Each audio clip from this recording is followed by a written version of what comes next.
Good evening. The opinions and statements voiced by our guests do not necessarily reflect the opinions of this network. Enjoy the shows.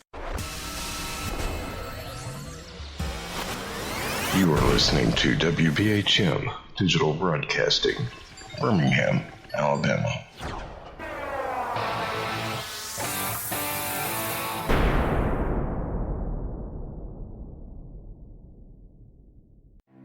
Headline edition, July 8, 1947. The Army Air Forces has announced that a flying disc has been found and is now in the possession of the Army. Army officers say the missile, found sometime last week, has been inspected at Roswell, New Mexico, and sent to Wright Field, Ohio, for further inspection. Now, historic films made in the spring of 1948 and just released show Eniwetok preparing for heavily guarded and still largely secret tests of new atomic weapons. The test's purpose is to measure atomic effects on thousands of different materials, 30,000 tons of them, not, as at Bikini, to prove military effectiveness.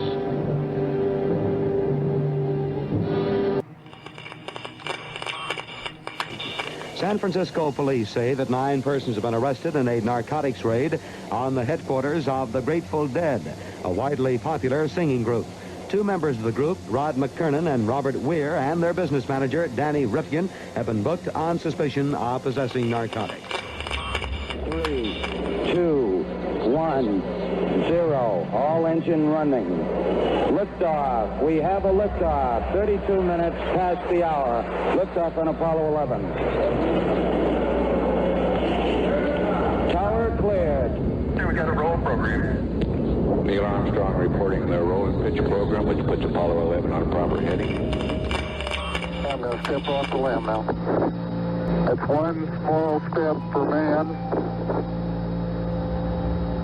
one giant leap for mankind. Well, strange lights are causing a viral buzz on YouTube. Could we have caught extraterrestrial activity on a recent newscast? Brandon Arroyo investigates. As the newscast ended, the controversy began back on September 26th. What is that light shining in the back of the dark night sky?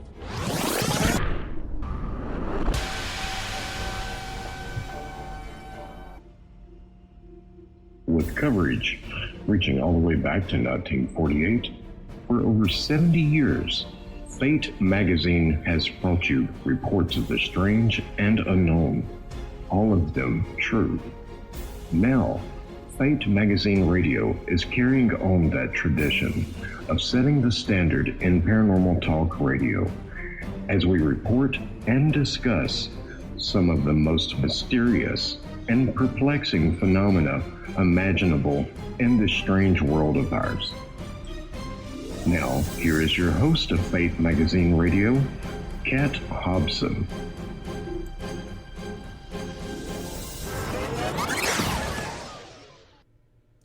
Good evening. Thank you so much for being here. I'm glad you're joining us here on Fate Mag Radio, the online voice of Fate Magazine, which kind of makes me the voice of Fate. I keep telling my husband that and he doesn't buy it.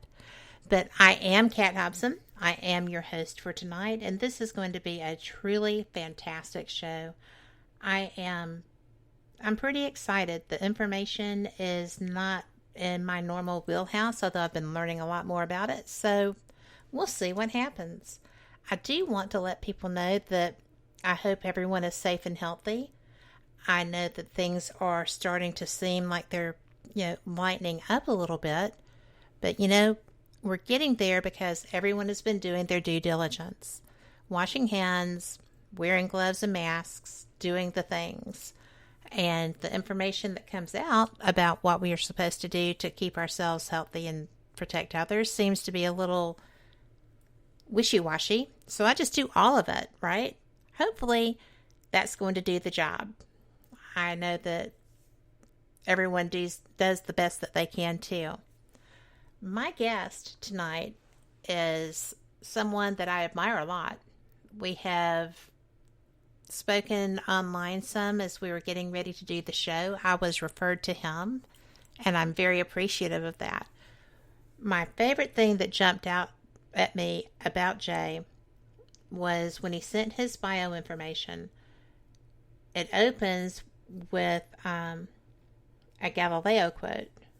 All truths are easy to understand once they are discovered. The point is to discover them. And I think that's a very wise statement. Probably because we're still quoting it all these years later. But it rang true. Now, he and his wife Katie founded WPI Hunts the Truth, Wisconsin Paranormal Investigations. But Jay's experiences with the unknown started way before that. In fact, his first experience was ufology, so I'm interested to talk to him about that. He is a cryptozoologist. They really investigate everything fringe. Fringe science, cryptozoology, urban legends, UAP, conspiracy, and the ghost phenomenon, which is in my wheelhouse. So I'm really excited because he's done a lot of things, not the least of which is creating his very own documentary, Finding Jay. And he is just such a positive guy. I think y'all are going to enjoy him too. So let's bring him on. Hi, Jay. How are you? I'm doing okay. No, I'm just joking. That was a great intro. You'll say how positive I am all the time. I'm like, how can I get grumpy? I don't know. It's not really in me. It wouldn't last. Well, but thanks for having me on. I appreciate it. Well, thanks for being had. So, I am really interested because you have had so many experiences starting with UAP as a child, basically. It's just something back then they called them UFOs. Well, that's true. Yeah, I kind of hate just changing things because I feel like changing the acronym is going to cause it's almost like a disinformation thing for people coming like 10, 20 years later that don't know very much and they don't go into the UFO phenomenon.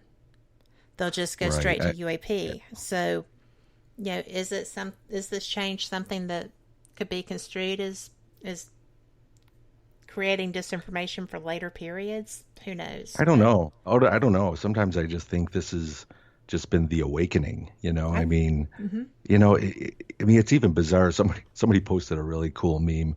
After CNN released the footage from the government with the actual UFO on the radars. Mm-hmm. And yet nobody is talking about that. I mean, the coronavirus seems to be the main topic, but this seemed to have gotten buried. So it's like, if you say UFO, you seem crazy.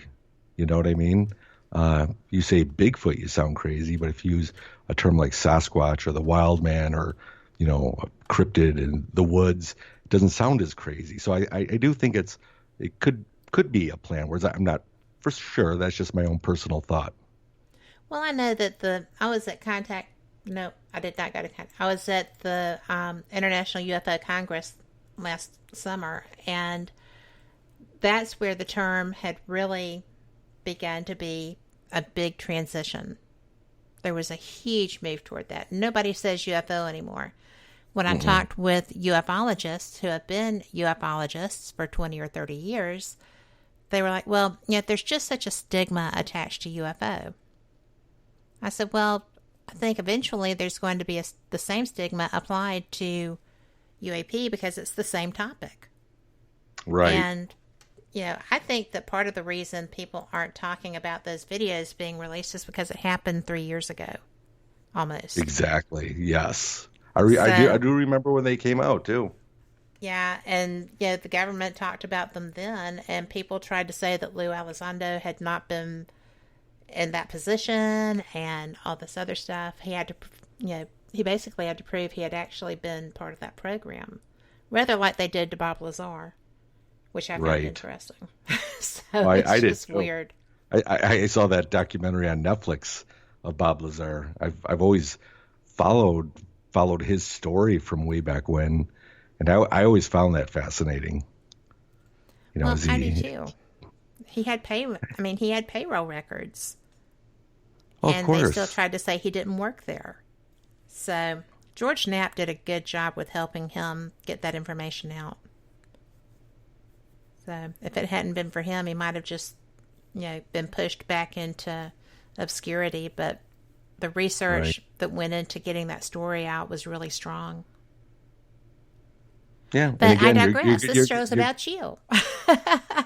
Well, no, we could talk about Bob, too. That's fine, too, because I always think it's, being discredited enough to be to where he is not, like you were saying about the payroll records, So what? They're saying it is, and there's people saying it's not. So you're never going to believe the guy. Only the people that want to believe are going to believe Bob Lazar, right? Yeah. And the ones that are still, a little iffy on it, you can't believe everything you read on the internet, bonjour. But yeah, I believe him, though, just for the final record. I do, too. But he did, he did such a great service, I think, by coming out, because I have questions about when everyone says, oh, well, the black triangles are definitely ours. And I'm like, really? Because I know 2 people who have been abducted by black triangles who were badly damaged. The people, not the craft. And, if that's us doing that to our own people, and both, that would be the military ostensibly flying those craft, and the people I know were military. And were taken from a camping site. So where's the logic in that? And if that's the case, who do we prosecute? Really can't answer. It seems to be a hard one to answer in this day and age. I really don't know. I don't think we have any control over anything. Honestly, that's what I always tell people, or at least people that are willing to listen, is, you know what? I leave everything up to God. I know it seems like such an easy answer, but you know what? It's the way I roll. It's the only way I can roll, because, without it, you would just live with high anxiety and fear, so, a lot of people, and I never compare, Bigfoot or aliens or ghosts or anything to God, but I always say, well, I've never seen God, not like George Burns or anything, right? If anybody's old enough to remember the old God movies. I am so old enough to remember. He did a good job. What I always say, yeah, he did, or even Morgan Freeman or whatever. No, I've never seen him. It's not so much a belief. It's a faith. Yes. And I believe that's just kind of how I conduct my own life, with believing without seeing. It's a matter of my own gut feeling. It's my own personal quest. It's not, trying to go out and, prove it to everybody so that Jay can get a higher social status, or, there's a lot of people that know me, and I'm sure they're sick of me saying it, but I always say I'm just Jay from Wisconsin. That's it. That'll never change, because that's where I want to be. This is where I want to be, is just to go out, hunt the truth, the best of my ability, and just keep going. And it's, it's a marathon. It's not a sprint. It's going to be a lifelong journey for me. Well, it pretty much already has been.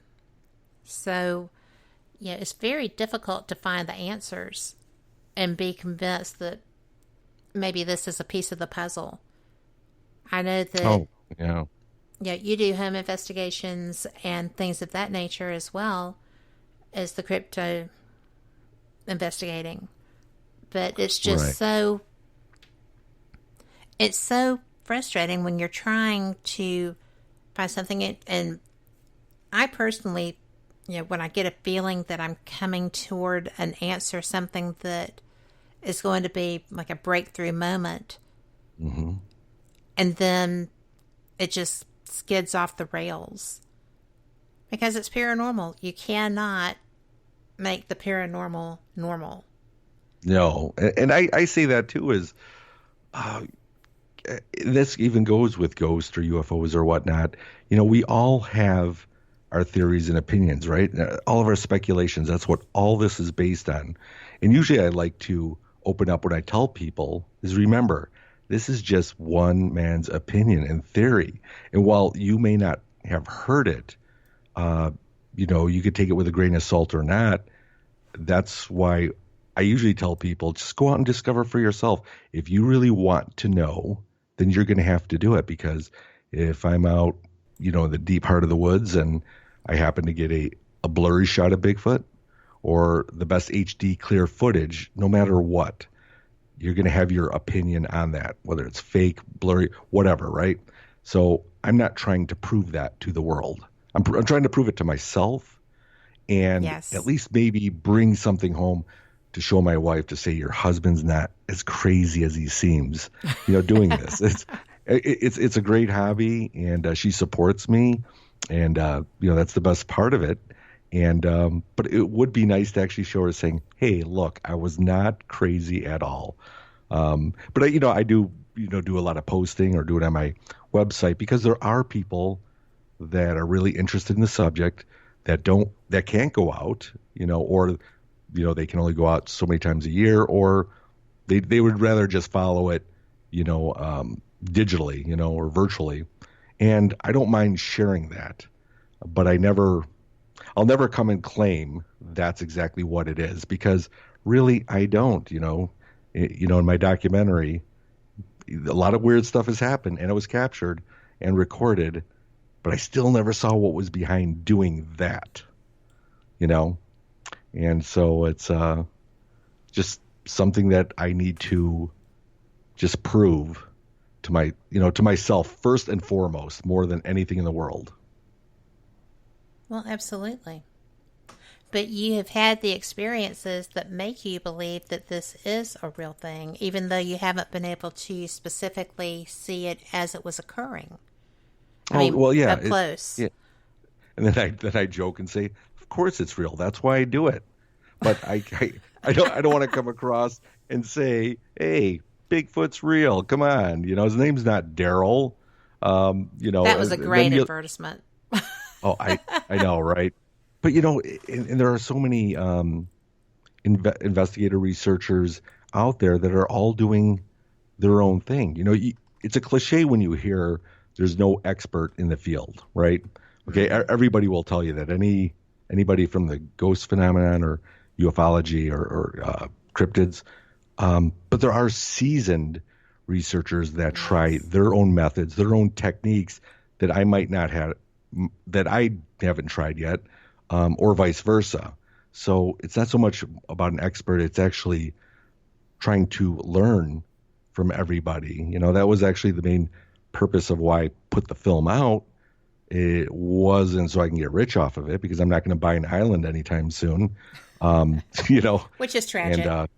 And Jimmy Fallon hasn't asked me to come on late night yet, but which is okay. But that's not the reason why I put this on. I put this on so that people around the world, however far Amazon Prime will show this in different countries, that, if they watched it and saw something odd happen to me, and maybe it happened to them years before, you know what I mean? It's now trying to connect the pieces of maybe behavior of what's going on out there. And I have. A lot of people have reached out to me on through email or Messenger, even comments on YouTube about contacting them about similar things happening, which is good, because then I take that data and I mix that up, and that's the whole reason why I put that out. It wasn't trying to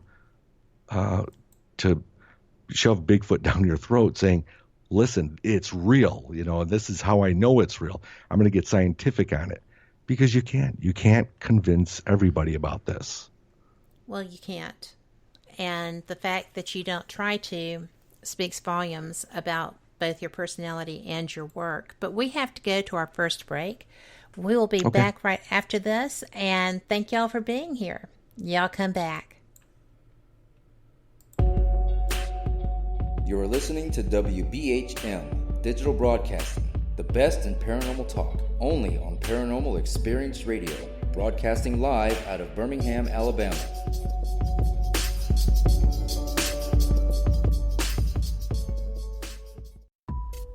Since 1948, Fate magazine has brought you reports of the strange and unknown, all of them true. Fate Radio is carrying on that tradition, bringing you the unusual, macabre, strange, and bizarre. Join host Kat Hobson Sunday nights from 8 to 10 p.m. Eastern on WBHM Digital Broadcasting.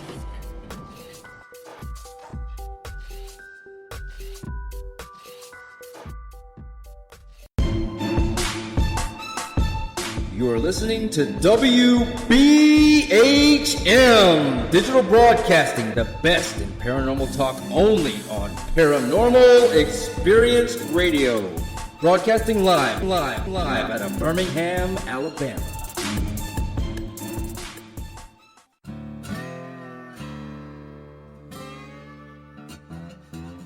Oh, come on. I'm Southern, but...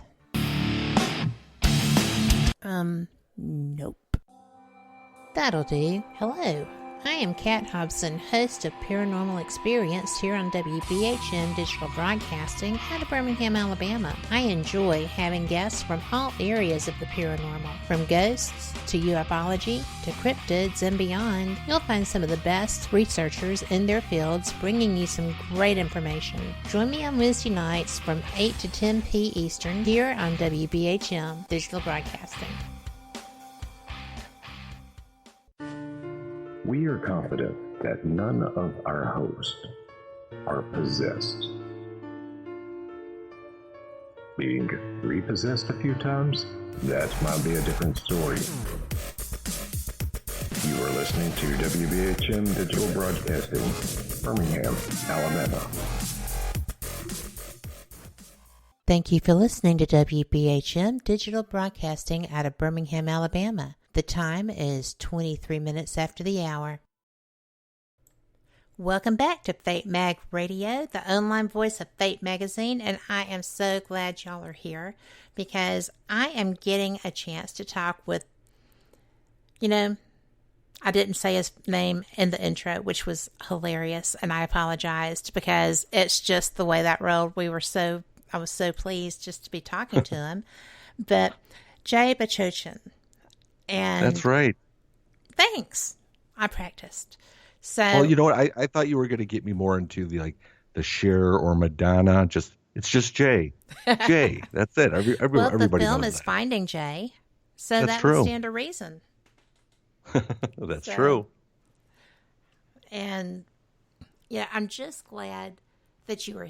excuse me, that you were here because I thought that it was so bold and so neat that you did your documentary. Not bold as in an odd way, but bold as in, yes, this is me. This is what I do. This is what I'm finding. This is me. And I love that you say the journey is the part that matters. Yeah, it is. Because it is where you find yourself. And honestly, that's what I've always said is, when I do, I take a lot of people out there with me. It's always a revolving door. Some lose interest over the years. But I don't like to hike alone, and I practice safety first, no matter what. There's a lot of people out there that, go guns a-blazing and are going to go out.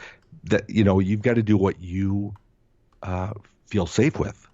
And what I feel safe with is that somebody has my back, just in case I would have theirs.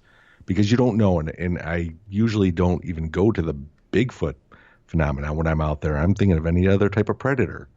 And, as long as we have each other's backs and always safety in numbers, that's the best way. And not only that, but if anything odd does happen, you always have a witness, whether it happens to the person you're with or whatnot, you're all right there. So it's kind of, a way to help validate each other while we're out there. Well, and that's important. All of those things are important. I don't hike alone. Of course, I'm female and, old, but I still don't hike alone because it's just foolish. I think it's foolhardy to do that. The world is not what it was 40 years ago, 50 years ago, 20 years ago. I mean, people are different sometimes. Well, Why they would sure you are. take any chance with that? You have people waiting on you to come home, and I think it's wise to approach it in that manner. Well, and you have to. I always say when you're going out, you bring a real compass with you as well as your phone for safety. But then again, I bring like 3 full charge battery packs for my phone just in case. One solar powered. And I always do that with safety. It's like no matter where I'm going to go, the first thing I do for safety is, I never tell anybody where I'm going, what time I'm going, what day I'm going, who I'm going with. Therefore, if I told nobody and I disappeared, that would be a problem, But my wife, she always knows. So no matter where I go, I always give her the exact coordinates where I'm at and the time I arrived. And the same thing of when I'm home. Because she really did say that. She goes, you know what? If you ever go out in the woods and you die, I'll kill you. So there you go. Just meaning she, has her concerns for that too. So, but which is good because I'm always thinking when you're getting way out there, you don't know what could happen. You don't know if you're going to run into a predator of the woods. And I don't mean just animal, but, you run into somebody who's not supposed to be out there, who's not in a good mood. That's never happened to me yet, but I do come prepared, that way in case anything happens. Except for, a lot of times people say, don't you bring a firearm out with you? And I don't. But there's a method to my madness with that. I do have my, 21-inch machete, and real sharp deer knives right at, each side of my holsters and some, bear spray that will shoot, 33 feet, providing that the wind's not blowing at us. Then we'd be in deep yes, crap. Yes, you would. But the thing is, it's like I want to have that, and there's a reason why I don't bring a firearm, no matter how crazy and insane it is. I do believe Sasquatch is out there. I really do. Through all of my encounters, and I don't even want to say evidence, because really what is evidence? But I guess it would be more just, being out there. And my personal belief on that is that if a common dog can actually sense your fear, I'm thinking that these things, again, it's just my theory, can actually sense your confidence. You're going to be out there strutting a little bit differently, knowing that you have a firearm that can kill anything versus somebody who knows they're not going to shoot that far. So maybe it'll be more of an approachable thing, and that's actually what I'm trying to do. And I know I get both sides of the coin on that of, well, dude, you're crazy. You're playing with fire. But there's something compelling enough for me to keep doing it. And I do research the same areas, and I keep thinking, well, now I've been doing it for a little over 7.5 years. If these things really wanted to take me out, they would have taken me out a while ago. One would think. Yes. One would think. So, I always say maybe they do have some sort of humanity within their animalistic human type, beings. I don't know. Well, I would think that I anticipate, should I come across one, that they would. They might be more beast-like in their mannerisms. I've never had an encounter of that nature. They appear to people I know that do what you do to be as interested in us while trying to avoid us, as we are in them, as we try not to avoid them. We actually seek these things. Yeah, and that's why a lot of times people, when they're not looking for it, or if they are, because you've got paths in the woods, then you have off the beaten path. And I actually stick to the path no matter what in the dark. And there's, again, a reason for that. When you go into the woods, you're going into nature. You're going into somebody's home, whether it's the ticks sitting on the grass waiting to grab onto you and, and glum onto you and suck your blood, or the mosquitoes, or to anything. You're going out into the woods. If this is Sasquatch's place of residency, I always tell people that the only way I can compare it by staying on the paths is you're looking out your living room window and you could see the street, and you see somebody walking by on the street. That's okay. But what happens when this person's walking on the street and he steps 1 foot on your yard? Okay, you can, your radar, you're going to go up. The flags are going to go up. What's this guy doing? Now this guy's walking through your yard up to your window. Absolutely. You know what I mean? So my approach is it's not so much going out and hunting wabbit. That's what I always say. Like, we're hunting wabbit. We're going to hunt turkey, and we're going to get in camo, and we are going to get off the beaten path, sit and wait. You know what? I always feel they know you're there. Well, sure they do. It's their environment. Yeah. So it's more or less trying to get to an area and then sitting and waiting and trying to develop a trust by being out there in the pitch dark. And again, people say, well, why do you go out during the night? Well, during the day, you could always have a false positive with anybody out there. At night, at least you weed that out. I always say, if I'm out there, so can somebody else. And I've always got to take that into consideration. If I hear anything or see anything, I always have to, keep that in mind, obviously. But it's just the way I approach going out there is, saying, hey, you know what? I don't have a firearm. I'm not going to shoot you. You can come up to me. Now, I don't know, what I'm wishing for, because I have a feeling that's why I bring that extra pair of underwear in my backpack. No doubt. Exactly. Better safe than sorry. I just don't know. So, but like I said, it's the way I approach it. And you got to believe in yourself enough to do it, no matter what people say, I do know. I have wanted to go on a Bigfoot expedition for a very long time, but I will not go alone. And I think that's very wise on my part. I'm not wise all the time. I am on that. But I would love to have an opportunity for an encounter, because I feel like you do. I don't want to be in their face. I don't want to be doing anything to cause them alarm, especially if there are juveniles around based on what I have heard. So I think that I would always err on the side of caution, but I also have such an affinity and communicate well with animals. It doesn't really matter what kind of animal it is. I'm not great with cats, which is kind of funny given that I am. So, right. But dogs, horses, even cows, whatever, animals trust me. And I would like to see if that extended into that realm.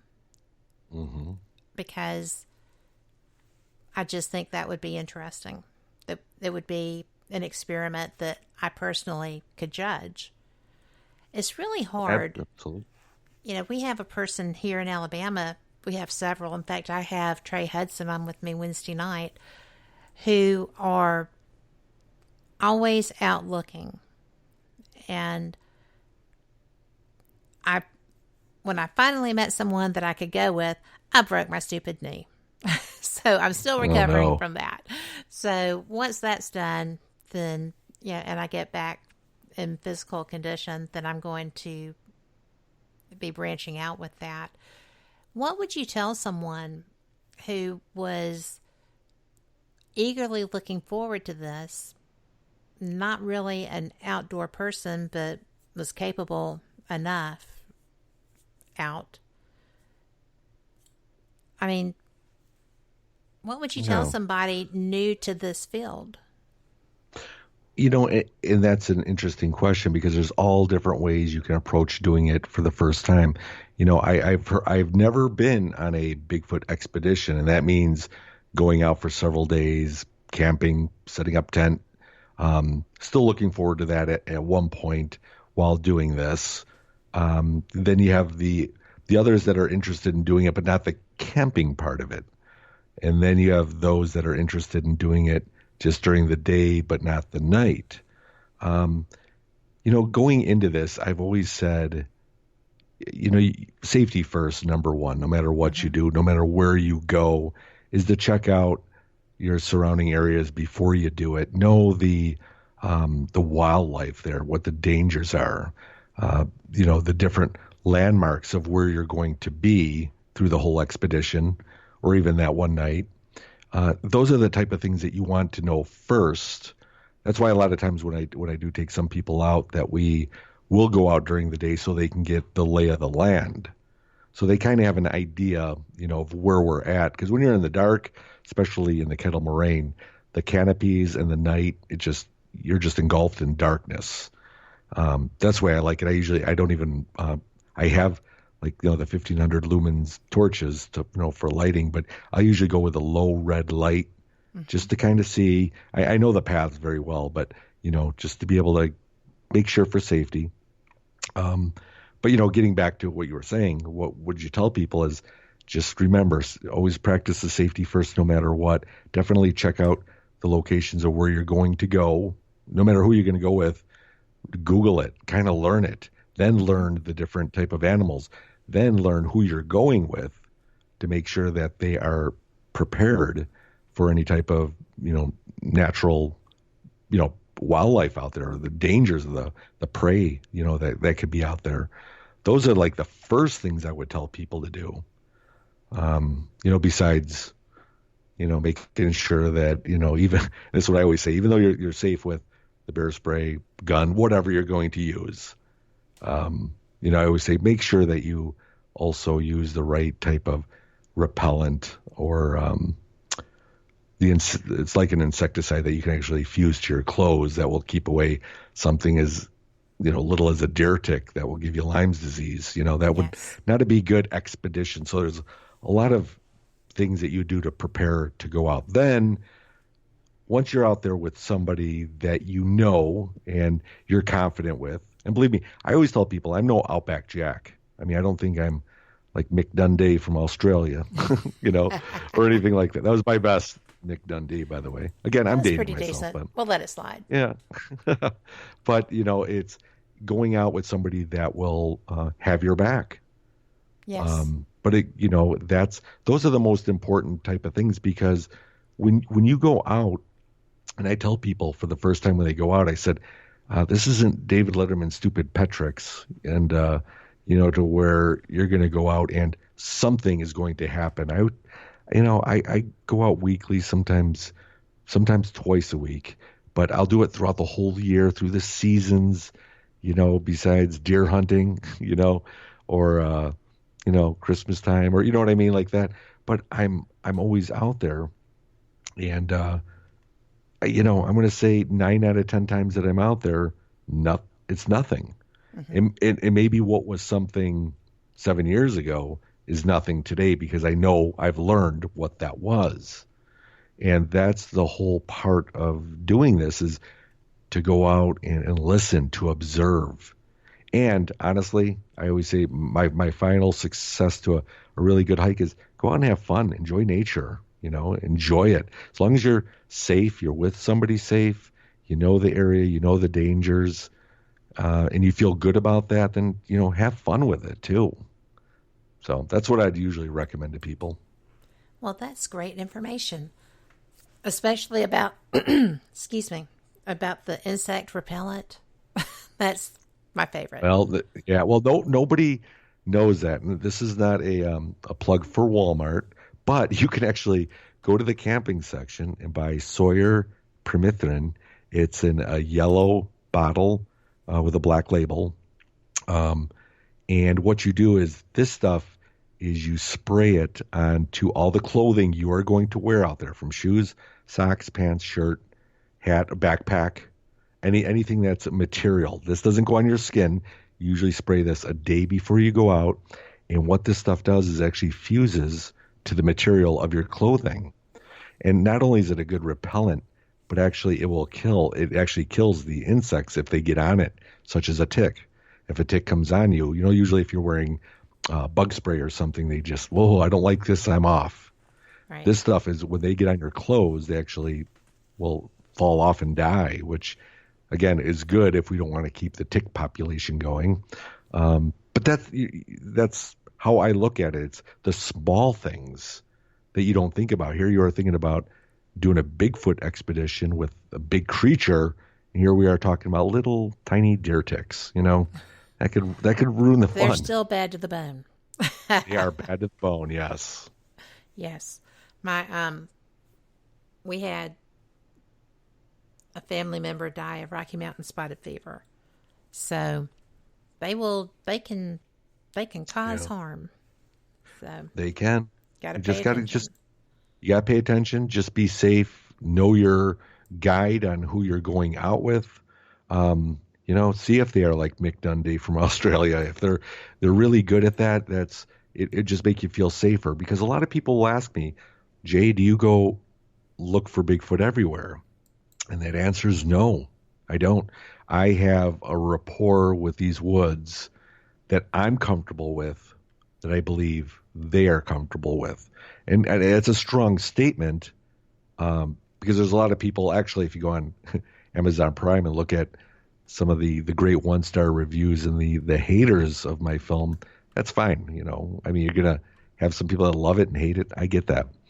But it's the ones that will put out. I live in Wisconsin, and there is no such thing as a Bigfoot here. This guy is delusional. It's a waste of time to watch us. I'm out there a lot. There is something very unique going on out there. And, it doesn't stop with any type of Bigfoot activity. We have encountered lights going through the woods, and I mean bright. So some are what I call like a Sprite or a Tinkerbellish. Mm-hmm. That kind of boom, boom, boom. They kind of pop up here or there, and that happens throughout all seasons. So I can't blame the snow, can't blame the heat. They're always there. But then sometimes you do see the white orbs or the yellow or orangish. I'm going to say orange orbs. We've seen a red out there. So, okay, so now we're saying, is there Bigfoot activity associated with these lights? And that's where people are getting the interdimensional part of Bigfoot. I always keep an open mind of what it is. I'm not just a flesh and blood primate that science hasn't caught up with yet. At the same time, portals are kind of a far stretch because I honestly have never seen a portal before, so I can't really say that. But how is it that in 2014 I was able to follow 12 good-sized footprints in some deep snow, gets to kind of a clearing, and the last one of those prints is right on a fallen oak. You could almost see like a little scuff mark there, and nothing. Like the closest tree in this one clearing was like about 20 feet away. And back then I'm like, that's interesting. I'm kind of like, how could it have jumped? I'm scratching my head first of, I'm hunting the truth. Are these prints real? Did somebody put these here? Was this a hoax? once you watch the documentary, you'll see the distance, yes, and the size and everything. But, so I'm thinking, okay, either A, these things are superhuman and it did jump 20 feet to get to one part of a tree and no other marks around it, or 2, a portal opened up, it walked through it and just disappeared, or 3, that it sprouted wings and flew away, which is even more scary. But either or, that's the fact. Yep. Is that something? I'm going to have to interrupt you, and I apologize because this is what I am interested in too. That we will be right back after this short break with Jay and Bachochin. So y'all just hang with us. See you on the flip side. You are listening to WBHM Digital Broadcasting, the best in paranormal talk, only on Paranormal Experience Radio, broadcasting live out of Birmingham, Alabama.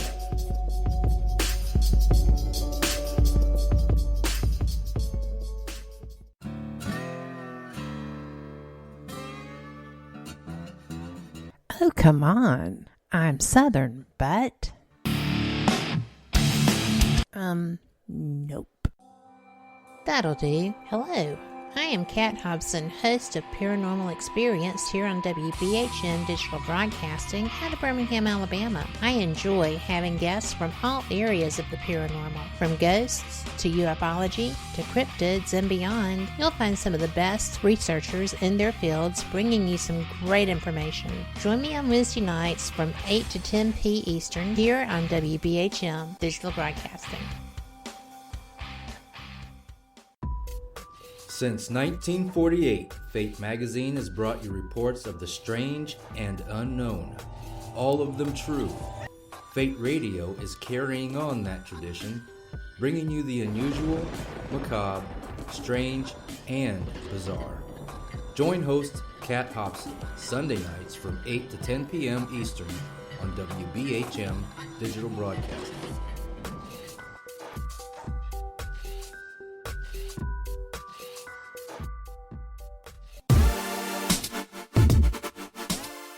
Listening to WBHM Digital Broadcasting, the best in paranormal talk, only on Paranormal Experienced Radio, broadcasting live out of Birmingham, Alabama.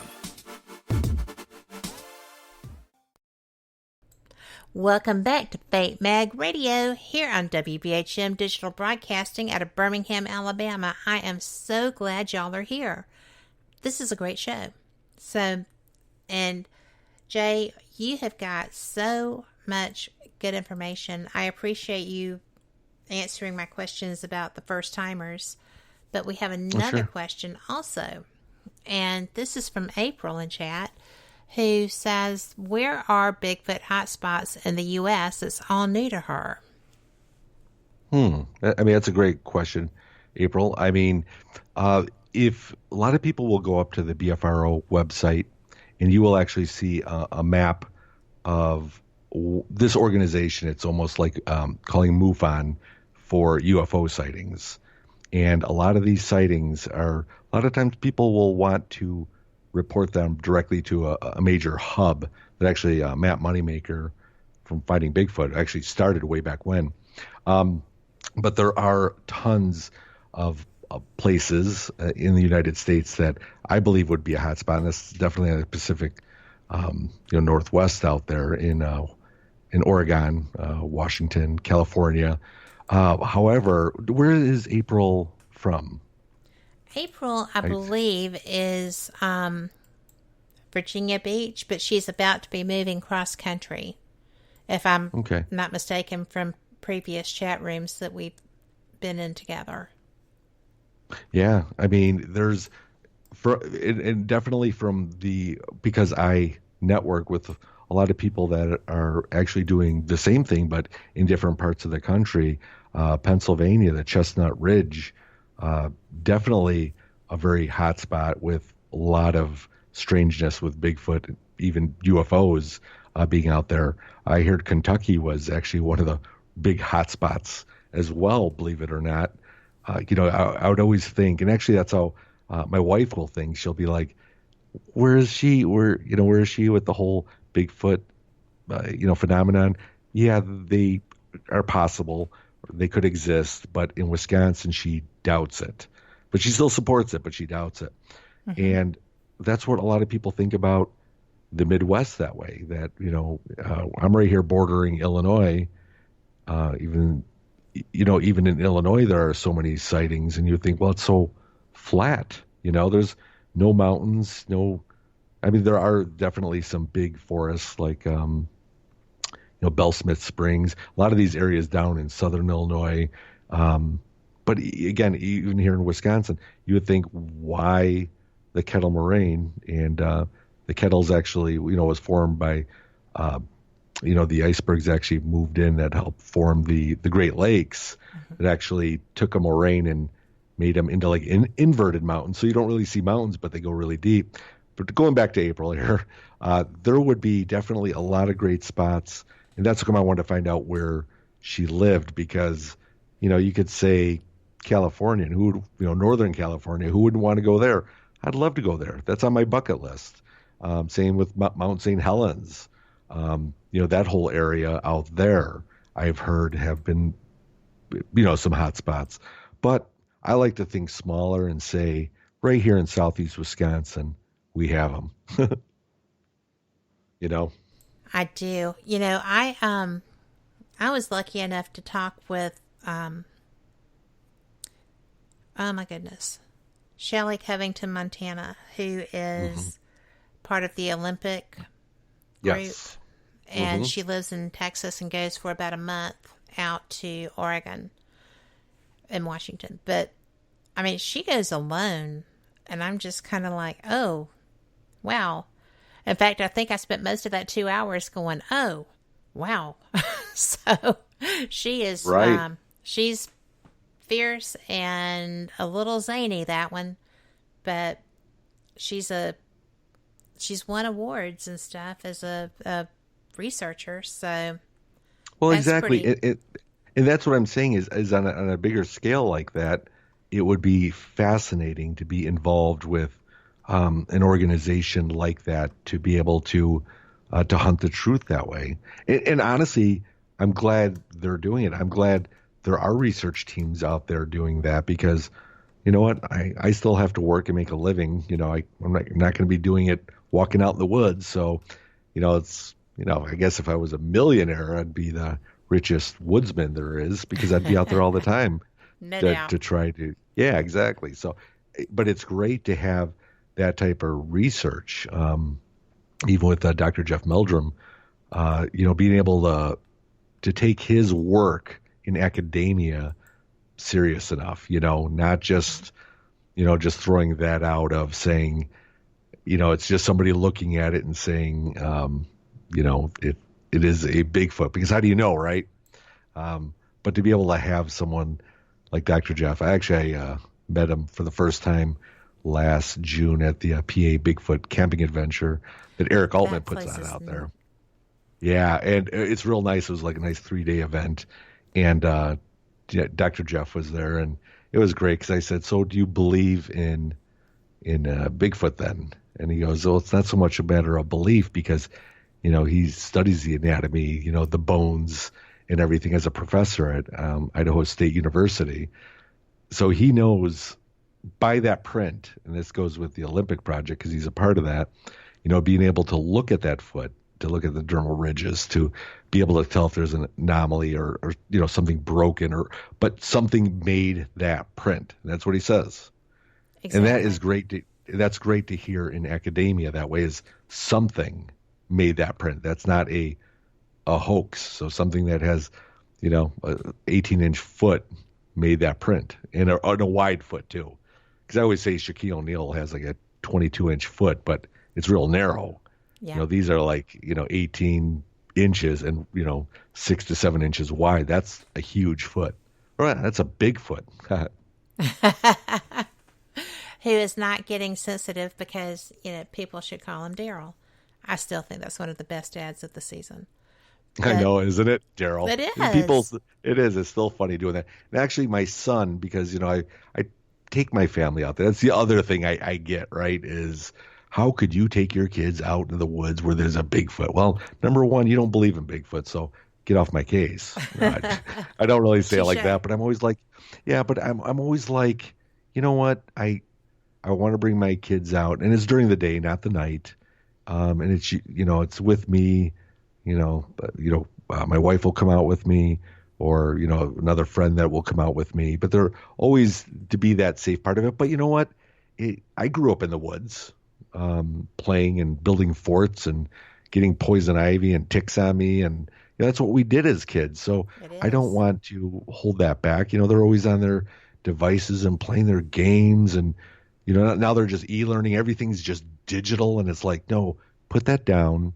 We're going to go out and we're going to hike. Now they know Dad looks for Bigfoot, but at the same time, I'm going out during the day and it's safe. And, I'm a father hawk out there where they stay in front of me, 10, 15 feet max, always in front.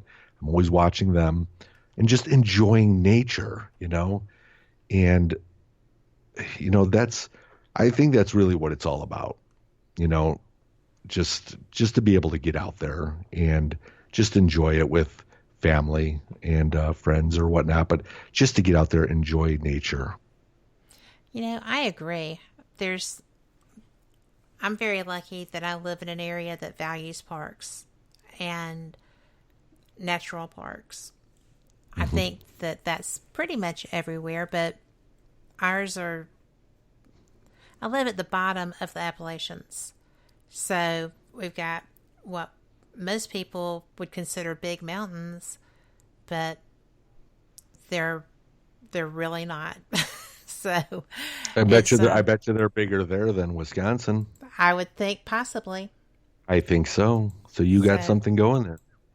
And it's just beautiful.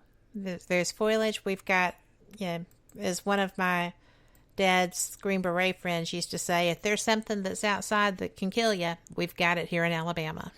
So that's always fun. True. Well, they always say that. Well, the thing is, like you were saying, it's all, geography. And, here in Wisconsin, or at least southeast Wisconsin, we don't have cougars, quote unquote, but we do. DNR says we don't. They're captured on trail cams. They are here.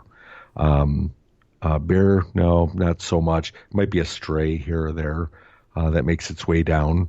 But other than that, like you said, there's still things out there that that can potentially kill you.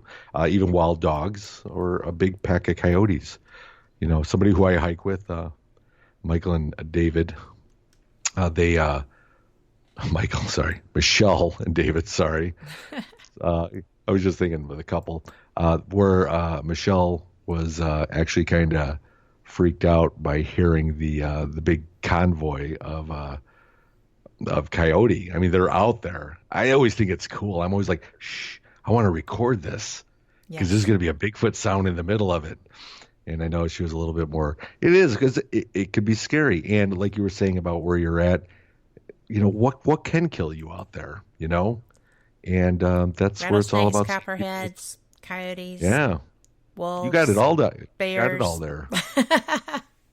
And we have some big rattlesnakes up on those mountains. It's just wild. It's cool, but I think I must have died by snake bite in a past life because I am terrified of running up across one.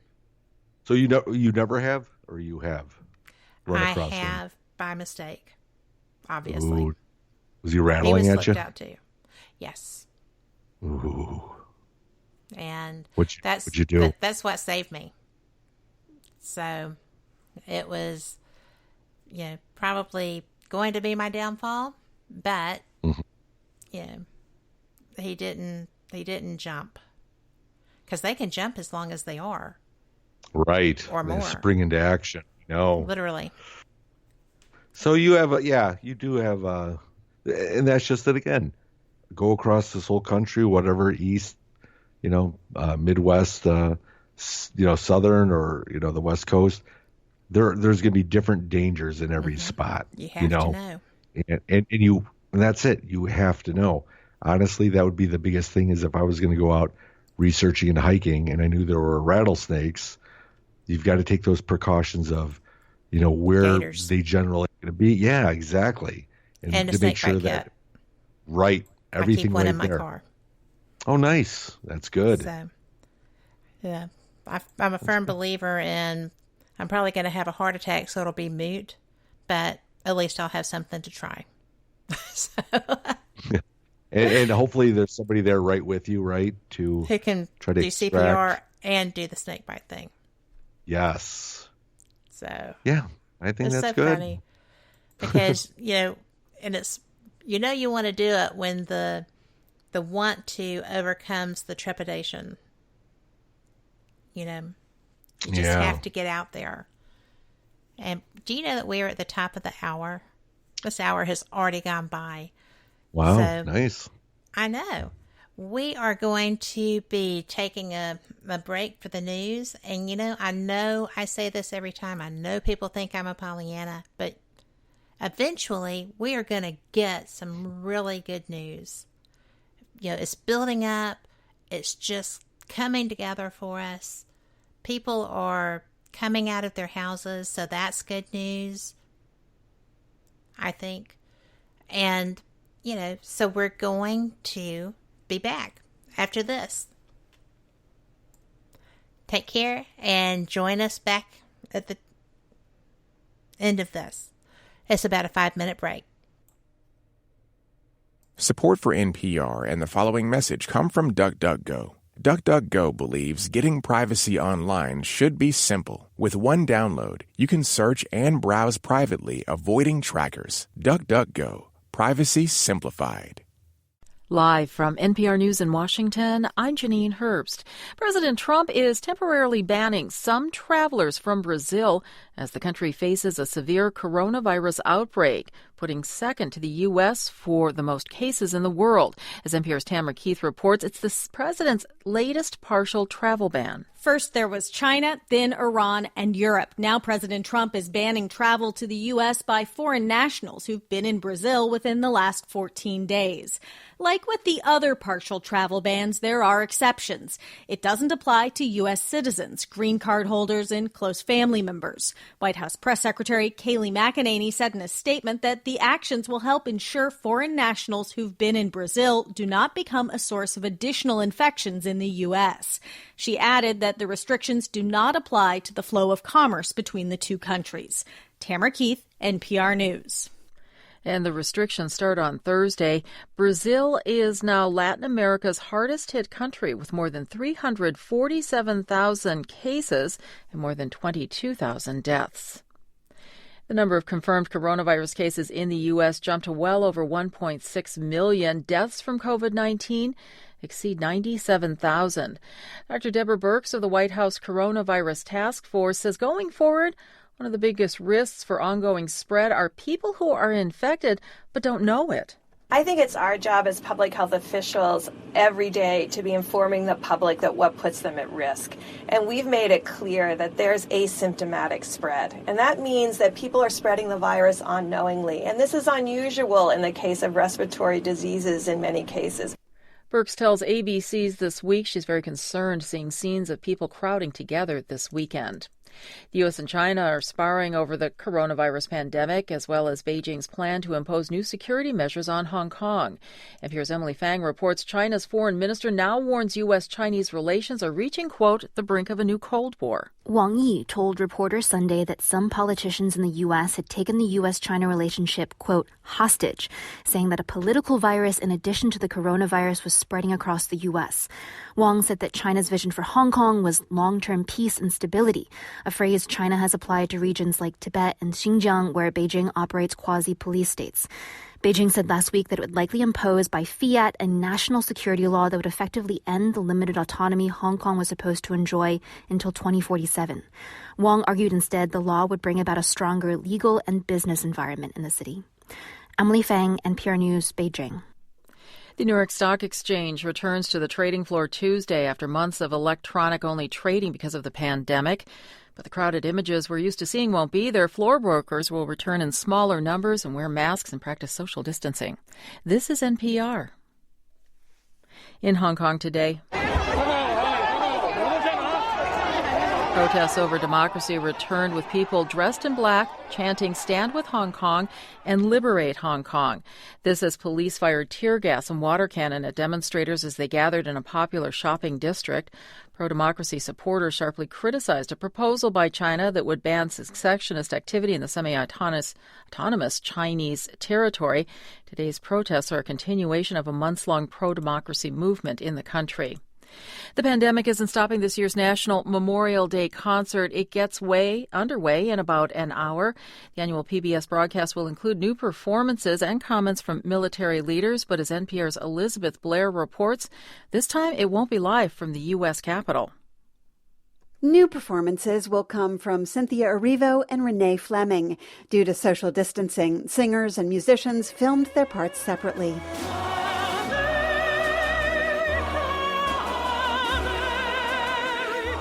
The team behind the National Memorial Day concert thought about doing a live stream, but executive producer Michael Colbert says they wanted better quality for military families. Say it's a family who can't go to the cemetery this Memorial Day. We felt that we would try to make it as good as we could. The National Memorial Day concert will also include a special tribute to frontline workers of the pandemic. Elizabeth Blair, NPR News, Washington. And that does get underway at 8 p.m. Eastern. And I'm Janine Herbst, NPR News in Washington.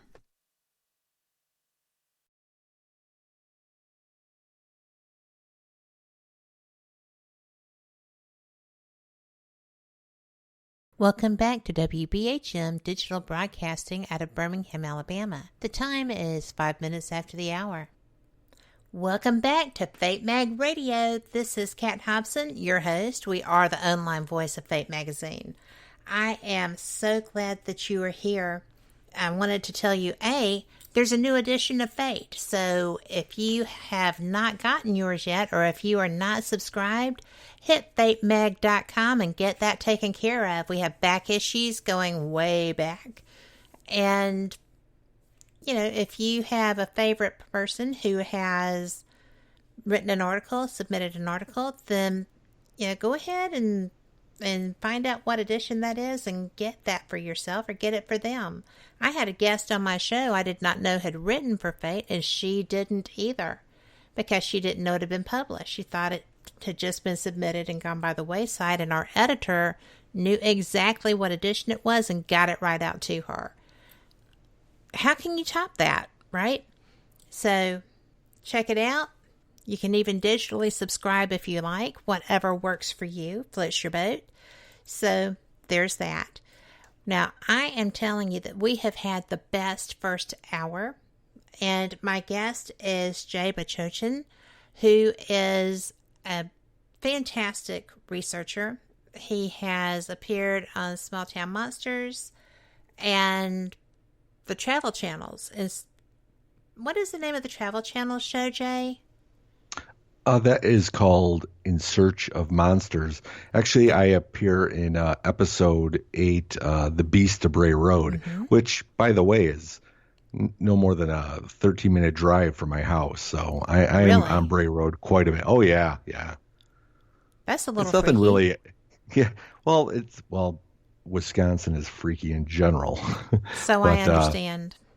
Yeah. I mean, I always say, welcome to Wisconsin.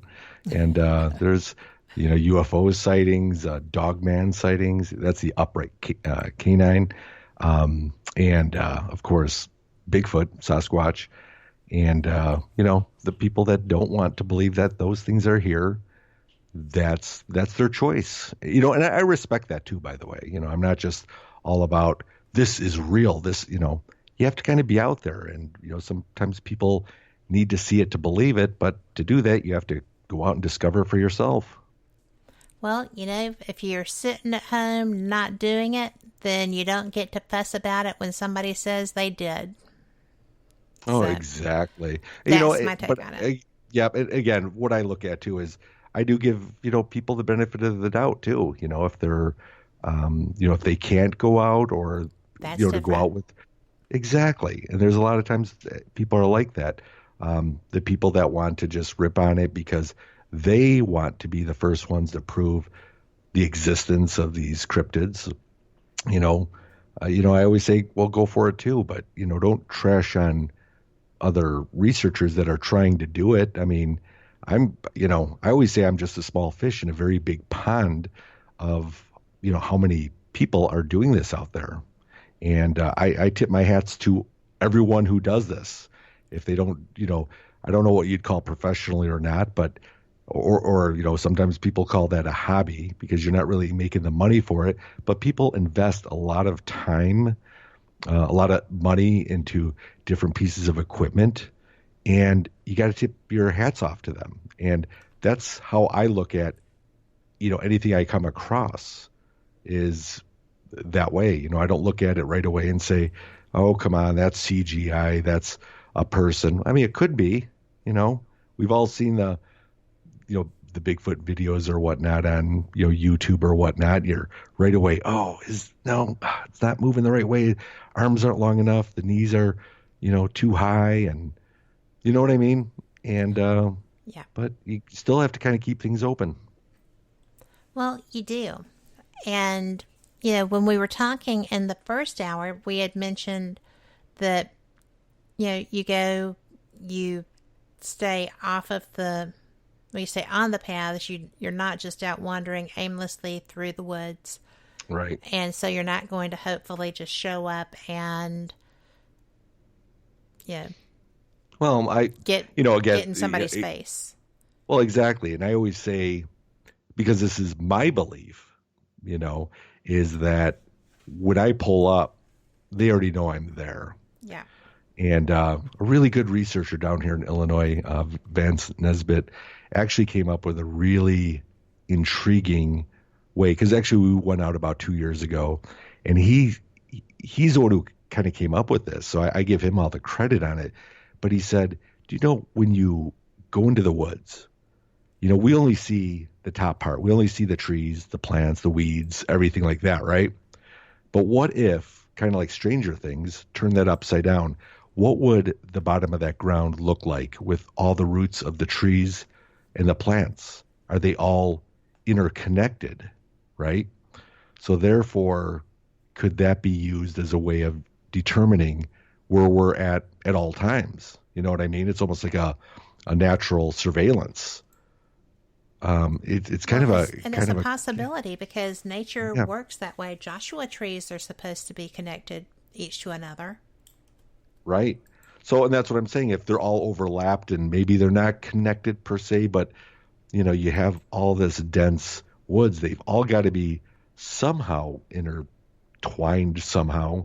So, and that's what I always think of, So, you get there, and is it possible that they're know exactly where you're at, and are they curious enough, or do they have something else going on? I mean, who knows? Well, you know what?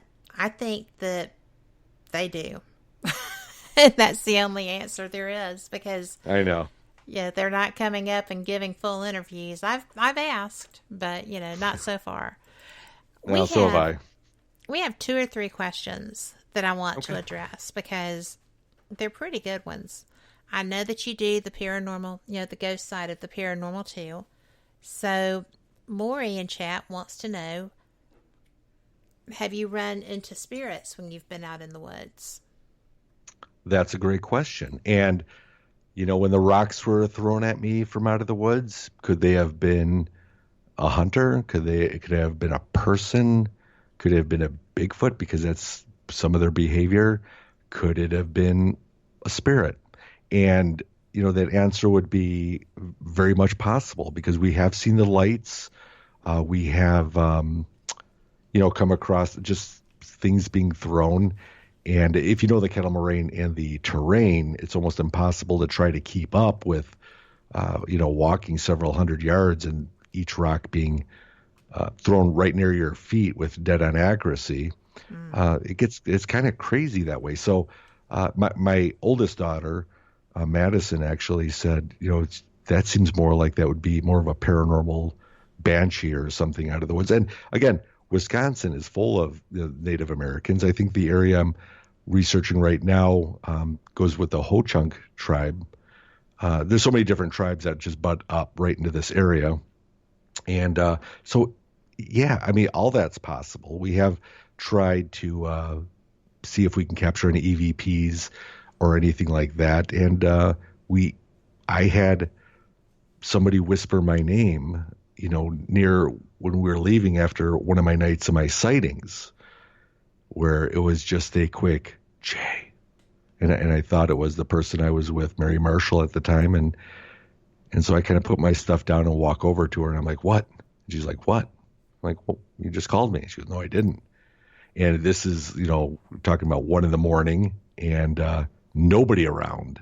So that's, you know what I mean? It's kind of unexplainable. Either A, Bigfoot can whisper my name, which wasn't deep and it sounded like Mary, or there are actual spirits out there that could possibly be doing that. So I would have to say yes. Yeah, I would have to say yes, that I haven't heard that. And I'm going to just put out there that, Mary Marshall, if you listen to this, we love you and we're so glad you're better. So take care of you. Okay. Yes. We also, that was scary. Yes. Now, Tom wants to know, I know this is a thing when you're actually hunting, like deer and such, but Tom wants to know, do you cover yourself in animal urine while searching? No, I don't. When I go out searching, I try to wear the brightest colors, the reflective gear. This is all for safety. And this kind of comes to play with why I named my documentary Finding Jay. It wasn't really a narcissistic approach because I made it. It's kind of a play on Finding Bigfoot, where I think that we will never find Bigfoot, but Bigfoot will find us. So Absolutely. Bigfoot will find Jay, it'll find Cat. And so with that, a lot of times people will ask that and say, you know, do you try to disguise yourself in camo and try to put, you know, the non-senda and actually go out and sit into the woods? Well, it all depends on what you're looking for. If you are looking for an animal, I always say when you go in the woods, if you look for an animal, you're going to get your animal. You'll get your gorilla. If you go out looking for a person, you'll find a person. You just have to have that respect. So I feel that once I get there, whether there's no signs of them or not, right when I get there, I already feel like they know we're there. And I'm not talking about, you know, the mind speak or anything like that per se, but I just feel like they just know we're there. So therefore, I'm not going to try to sneak in and, try to be scent-free, light-free, wear a ghillie suit and try to get myself in position and then just sit there and wait because this is their home. I believe that you could be looking at one and it's a statue and it just blends in, but the way we are, we're impatient. We're just going to scan. We don't really sit there and look. And even if we sat there and looked and go, wait a minute, that doesn't look right. And you could sit there for a minute and then 2 minutes and still not moving. Okay, it might be a trick of the eyes. 5 minutes, it doesn't matter. Those things can wait you out 10 times over and just be that stump until you're done looking. So again, that's one of the reasons why I won't try to get deep in the woods. I mean, we're already deep in the woods. That's what people say. Even if there's a road nearby, it's just a spot where it's cut right through the kettle, but you're still deep in the woods. So now you're getting away from the road. Even on paths, you're now even deeper in the woods. But now if you get off the beaten path and try to, disguise yourself, they already know you're there. So I try to wear that reflective gear. In fact, my youngest daughter, she has one of those light up toys that if you hit kind of lights up all different colors. I'll bring out things like that to draw attention to bring them to me because I feel like they're there. I'm just trying to make contact, And they know that, I think. If it were a human, even if it were a human who was challenged in some way, mentally, emotionally, whatever, they would not approach you until they were confident of you. 100%. And something like that. Well, and that's exactly it. If you're trying to bring them in, and the way I like to say it is, people that fish, you get into I always say a John boat, paddle yourself into a nice bay, throw the anchor out, cast out a bobber and a worm, not the lures, and then just plop it in the water and sit there and wait and talk with who you're out there with and just enjoy it. But that's what you're kind of doing. At least this is my approach. And as I try to fish is what I call it, I will keep the conversation going, but always have one ear out into the woods. And that's what we like to do is do different things, try to laugh, try to bring the curiosity in. Then the only way is that sometimes, not all the times, mind you, rarely, sometimes you'll get things that are tossed. And that could be anything from a pine cone to a little pebble to a branch. And once you're out there enough, you know what a branch sounds like if it's going to fall from the trees from a different natural animal that's up there. And you also know that an acorn will vertically fall down, not go through the trees. So you kind of listen for that. But I think that's where I try to establish the trust factor. Now, the way I'm looking at it is you were just talking about a challenged person. They're not going to approach you until they're confident with you. So if they want to toss something at you, they want to see, is he going to pull out a gun? Is he going to, pull out the machete and the knives? Are they all going to get their bright lights going? We want to see what they're going to do. Yeah. And the longer you can sit and take that, then this is what I feel is that this is their time for making some sort of contact. Or, I could take it one step further and say I was ready. And this was about 2 years ago with Chris Tipton. Oh, go ahead. Wait. We're going to have to take our break because I don't want to get into this and then have to interrupt you mid-stride. But we will be right back after this. Y'all come back too. You're listening to WBHM Digital Broadcasting, the best in paranormal talk, only on Paranormal Experience Radio, broadcasting live out of Birmingham, Alabama.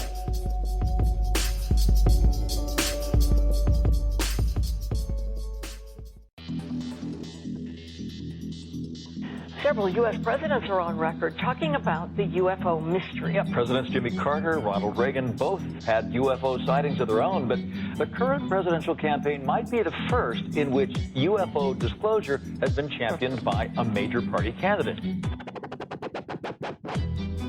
DIA, CIA, it moves around, is operating a program to train psychic spies to spy and use their powers against Russia.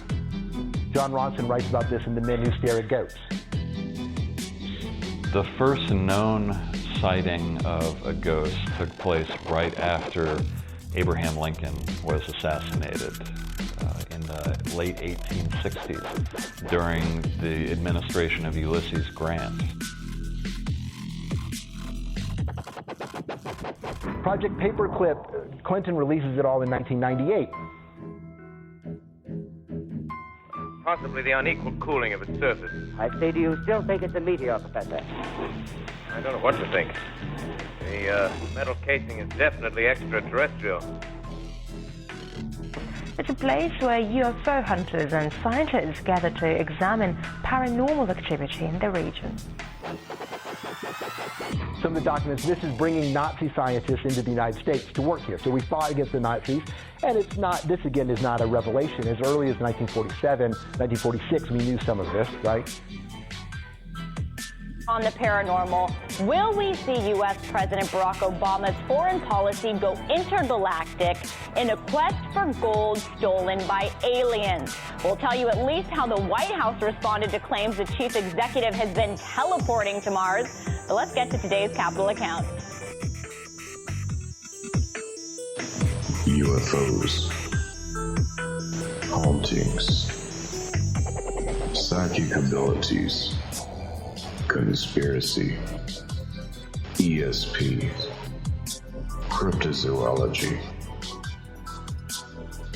There are many things that remain unexplained in the inexplicable world around us, and we're talking about them here, looking for answers on WBHM Digital Broadcasting, Birmingham, Alabama. The truth is out there. Thank you for listening to WBHM Digital Broadcasting out of Birmingham, Alabama. The time is 23 minutes after the hour. Welcome back to Fate Mag Radio. I am so glad that you are here because I am having a great time on this show. I hope you are. We are talking with Katie Bachochin, and I am loving every minute of it. And I interrupted you as you were going into an experience, and I apologize for that, but I didn't want to have to stop you midway. No, and that's fine. I appreciate that. I understand there's breaks and bills to pay. No, this was a couple of years ago with Chris Tipton, and it was just him and I, and we got to our area just as it got done raining. So it was not raining anymore, but with all the trees, leaves, and everything wet, you could hear all the rainfall as you walked in there, just a rhythmic, tick, tick, tick, just all around you, 360 degrees. And, it was pitch dark again, and that's how we usually approach these. I started off banging on trees and yelling as well to try to get replies, but I have found that maybe that wasn't my approach, my technique. So I don't fault anybody for, doing it or learning it from like finding Bigfoot or anywhere else, because I'm sure that works. But in my case, I kind of stopped doing that. Chris was about 12 feet-ish ahead of me. We're on top of a kettle path, and he brought out his own stick. He goes, "I'm going to do a knock." I said, "Yeah, absolutely." So he goes and, cracks the tree twice, nice and loud, kind of reverbs through the kettle. And no matter, it's dark, but I still close my eyes to help focus on listening for a reply. Right. And within seconds, I hear right behind me what sounded like bipedal walking, and it took 3 steps from my right, and it stopped directly behind me to my left. Best guess, 10 feet behind me. And I couldn't move. I couldn't speak. I was, I tell people I was a tree. There was nothing I could do. I couldn't motion to Chris, behind me. I couldn't even walk to him out of fear. It was fear. It was, and then you're looking at me, I'm 6 foot average, a bigger guy that way. And, you think that, okay, here's that guy who's going to have your back so you could have his back, right? And that encounter really rattled me, because what felt like forever listening to my audio device was only a minute and 20 seconds before I broke out of it, walked directly to Chris's direction, and I already had my thermal ready to go. Turn around, and I throw on the thermal right where I was just at, just to see. And I don't know why I didn't put on a light. I mean, who knows what it could have been. But here I was having respect for said Bigfoot out there, that I just wanted to see if I can get him on thermal, and there was nothing there. Now, I have listened to that audio, and I can hear it, but at the same time, I don't want to try to amplify it or point it out to people, because if they don't hear it, it's like trying to say that EVP says Bruce when it says, right. You don't want to give people suggestive thoughts. So I'm like, I heard it, I felt it. And we did continue on with the rest of the hike, but I slowly processed it more that I wanted contact, and I probably had it, but I wasn't ready. And that really struck so much fear in me that, I literally hung up my backpack for a month. I said, I'm done. I have no idea what's out here. And whatever it was scared me to my core. And it's really hard to tell, because, you're supposed to be, manly man, you're out researching. And it freaked me out quite a bit. But I slowly got back out, and, Go ahead. Do you think that had something to do with the fact that it approached you from the rear? Oh, definitely. As opposed to if it were in front of you. Yeah, definitely. And I say that too. Who knows, if I wasn't ready for it and it walked in front of me, I would have fallen down in a fetal position, sucked my thumb, calling for my mommy, and then looking for that extra pair of underwear in my backpack. But at the same time, it's always about feelings, and that's the hard thing in researching like this, because you can't use fear or that feeling as any type of concrete evidence that something's there. A lot of people that are listening that have gone out with me will know that I could be out there at midnight and it'll feel like I'm sitting on my couch in my living room, just comfortable, just totally no fear in the world. It's just that feeling. And I could be out there during a day and have that fear struck through me, which I did with my kids, that 2017, that's in my documentary. Mm-hmm. But in this case, it was fine walking in. And after that happened, I can still feel that fear, and it's hard to explain. I always say it's hard to tell people too, because that's what I do, but that's what the fact is. Well, and the fact that you can tell people, just lends more credence, I think, to your work, because you have experienced that. I have been fearless in paranormal research for years until I had a reason not to be. And that reason completely altered how I approach paranormal investigation. It What happened? I was attacked, and spiritually attacked and physically, and you know when these things happen, it was, because I read energy, because I'm sensitive, I know. And it was, I was on a case in a home. Somebody who shouldn't have been doing Reiki was, and instead of flinging energy to the ground, they were just flinging their hands in the air. And I felt, I wasn't even looking that way, but I felt like something hit my elbow, and it felt like a sweet gum ball or a prickly pear kind of a sensation. And I could not, I'm usually very good at shielding, and I couldn't get a shield between it and me. I had let my guard down, and it lasted a long time. I had to do, certain things to make it go away. And I couldn't investigate them during that time period because I felt very vulnerable. I wouldn't investigate. I wouldn't open myself up to being in a position where something else could happen because I was vulnerable. Yeah. I have been in a jail where every ghost inmate in that jail was irritated with me. Things were banging, cell doors were banging even though they weren't moving. It was the strangest thing on the face of the planet. And I wasn't afraid. The fact that something could attach to me and I couldn't make it let go and go away caused that fear. When I realized I couldn't, get a shield between me and whatever it was very odd. It had violated my physical space. Yeah. That was and the thing is, right. And the thing is, it's having those, I guess, experiences. And again, they're, they are so hard to explain, Yeah. I mean, whether it is the paranormal, and that's the other thing is I really don't put,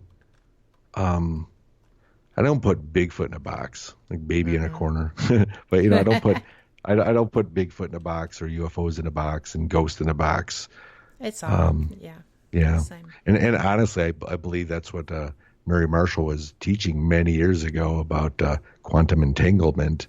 Yes. of all things being one. I mean, people say, is Bigfoot an alien? Is it a ghost? Is it a spirit? I mean, we really don't know these things. We really don't know.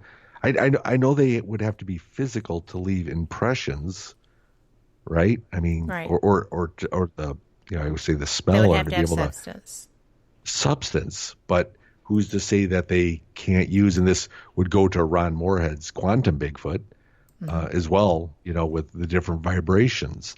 It all depends on where you're at with this, but just like your encounter or, that experience is kind of like the same thing with mine when it was walking behind me. It's, I never go into the woods with this utmost confidence that I'm going to walk out of it. It doesn't mean that I think that something bad's going to happen. I just always stay alert and, always have your safety, and you will come out of that, but you don't want to be too cocky and too overconfident that you couldn't fall down one of these kettles and hit your head and people couldn't find you, or, you're bleeding out or whatever. So you don't want to go in there too cocky, too overconfident with it. And that's how come when I had that experience, I think that's what really kind of freaked me out the most, is that here I am asking for it. Let's make contact. Let's sit down, Daryl, and have a cup of coffee. Let me ask you about where you came from. That's what I want to know, is how long have you been on Earth? Where are you from? Is your dad's name Yoda? There's so many questions I have, and that's really what I want. But look what, I always say, look what happened. A lot of times people will say, well, Jay, people that are really into Dogman said, there's an upright canine standing behind me. And that's what instilled the fear, because both encounters of Dogman and Bigfoot have that. But at the same time, I don't know if there was a Dogman behind me. I don't know. I think that here. No, same. That's what I'm saying. And honestly, that's where I go with when it comes to Bigfoot. Then I'm saying, okay, they are more animalistic, the wild side, but I do still think that there's humanity in them. And, maybe that's me being naive, to going into that, because a lot of times people say, you don't want to mess with this, Jay. And I'm like, I'm compelled to. It's not a matter of, wanting to and trying to prove this or that. I always say I'm beckoned to go into the woods. I do. I feel that pull, like a moth to a flame. I'm just always, I have that, no matter what I do during the day, Bigfoot's on my mind. I think I'm going to come up with that slogan. Like, I know you're talking to me, but I'm thinking about Bigfoot. But you know what I mean? It's like, I can completely relate to that. Exactly. We all have that, right? We all have that passion. It's like I'm nothing special when it comes to that. I'm just saying everybody has that passion, and that's great. And that's just where I like to go. That's where I'm beckoned to. Well, that's not a bad thing, because if you have a passion that you follow, then you'll never be bored. It's like working a job that you love. Exactly. As soon as it's not fun for me, or I don't want to say productive, because, I originally started investigating the ghost phenomenon for several years. And, I never thought that we would get to that final answer. It's either A, people already know that a ghost is Patrick Swayze still hanging around, or Casper, and that's what it is. But I always say, well, if it's that easy, it's not paranormal. It's normal. You know what it is. Case closed. It's done. Why look for it even further? It's just generally how I approach things. When I did the house investigations or whatnot, we would go to the location, set up, and be out there for 6 or 8 hours, depending if it was a long night, come back, and then go through a week, or, how many people are reviewing all the countless audios and videos that you've had set, and then determine if you caught anything paranormal yet. Do you go back the next week? Yeah. And then the next week, and then the next week, and then the next week, and try to keep comparing.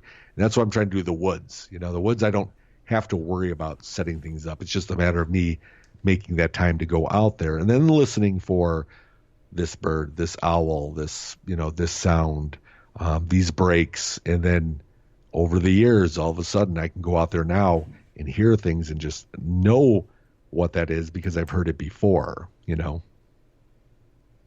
I think that's way cool. And I have a question for you. Yes. When you felt, because basically the fear you're talking about, that was a primal fear. Mm-hmm. That was an many moons long ancestral reaction to having something you didn't know about behind you.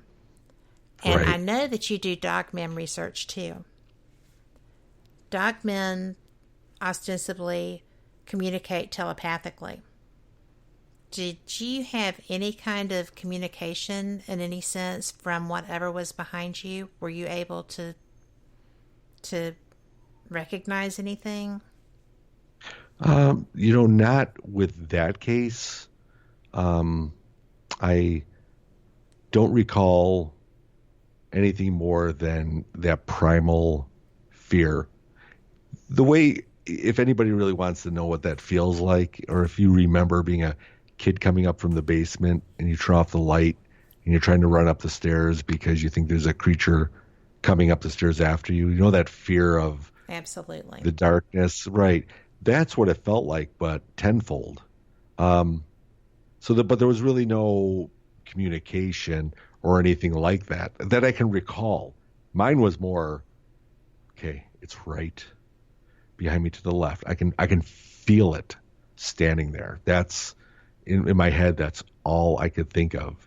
Is it's right behind? Oh my! Is it getting closer? I can't hear it anymore. All I hear is the rainfall coming around off the leaves, or is it And this was going on what seemed like forever, which was only 2 minutes, because I could tell by my audio recorder and how long it was before I broke out of it and then got away. But there was never any communication. There was one time. Was about a year later after that, different location, to where I went out with my nephew, and he was more into the, Dr. Greyer, the calling of like meditating with the UFOs, on the beach. And I don't know, I'm kind of, I'll do certain things, but I won't do that. Right. That's my meatloaf impression. Because I always, this just me personally, if I'm going to do that, I'm going to pray to my God. That's what I always say. I can't pray to an alien. He goes, no, it's not praying to an alien. It's just relaxing, closing your eyes, and being open to your surroundings. And I'm like, all right, well, we'll try this out here with the UFO, or not UFOs, but said Bigfoot, if there are. And we said, all right, well, we're going to be quiet for about 10 minutes, just stand back to back pretty much. And it's weird because I think I did kind of open up a little bit, and I just said, in my head, I could just hear myself ask a question, are you here? And I get a reply, yes, but it's my voice. So, okay, is this just me answering my own questions because I want them to be out there? That's interesting. Yeah, then I said, well, how many are you? And I just heard, we are many. That's what I heard. Again, in my voice. Then I said, can you come out? Can you make yourself known? And after that happened, within about 10 seconds, nothing replied to me, but a convoy of coyotes, the loudest I've ever heard, started running. I mean, they, best guess, had to have been no more than 100 yards away. They were so close, but there were so many, and their screams and yelps and their weirdness lasted for so long. And that was weird because, again, was it a coincidence? Is this part of the woods that's non-Bigfoot but more spiritual? I don't know. It was weird. So that's weird and interesting, though. Yeah. So it's hard for me to tell people that. And in fact, that wasn't really in my documentary again because, well, some of it I wanted to show visually and audio of what's been happening to me. But just to sit down and talk about this, sometimes I hear myself and I'm like, Jay, shut up. You sound crazy. It's like, of course it was you answering your own question if you're doing this. And maybe it was. And there's just so many questions I have about that. But I've never tried it again. And again, people would say, well, why don't you? And I don't know. I just have because it was freaky enough the first time. Yeah, and I already had an icky enough feeling already. Like I said, I may pray to Jesus, but I don't think I'm going to meditate myself to a cryptid or whatever, the unknown, because then I'm messing with who knows what. And I really don't know. So like I said, I tried it that one time, and that's the weird, freaky result I got. Yeah. Well, we are at our last break, and April said she's had spirits speak to her in her own voice most of the time. So there's that. But we are going to take this last break. We have a lot of questions we're going to get to in our final segment. And if you have more, just put them in there. Jay will answer all of them superbly, no doubt. So we'll be back on the flip side. You're listening to WBHM Digital Broadcasting, the best in paranormal talk, only on Paranormal Experience Radio, broadcasting live out of Birmingham, Alabama.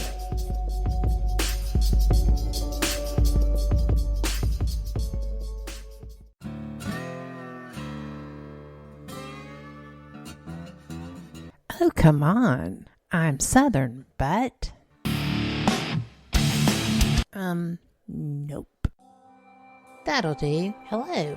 I am Kat Hobson, host of Paranormal Experience here on WBHM Digital Broadcasting out of Birmingham, Alabama. I enjoy having guests from all areas of the paranormal, from ghosts to ufology to cryptids and beyond. You'll find some of the best researchers in their fields bringing you some great information. Join me on Wednesday nights from 8 to 10 p. Eastern here on WBHM Digital Broadcasting. Since 1948, Fate magazine has brought you reports of the strange and unknown, all of them true. Fate Radio is carrying on that tradition, bringing you the unusual, macabre, strange, and bizarre. Join host Kat Hobson Sunday nights from 8 to 10 p.m. Eastern on WBHM Digital Broadcasting.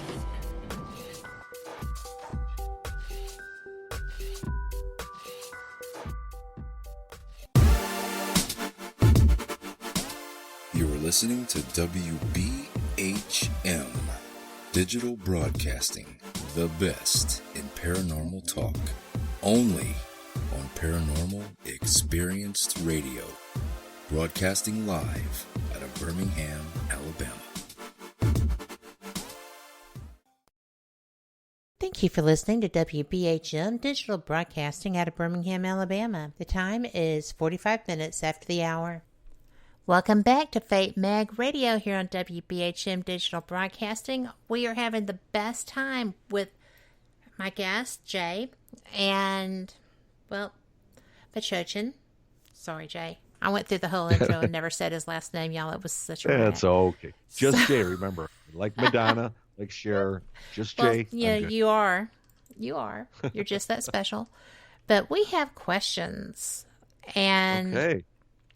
I think it's really going to be an interesting segment.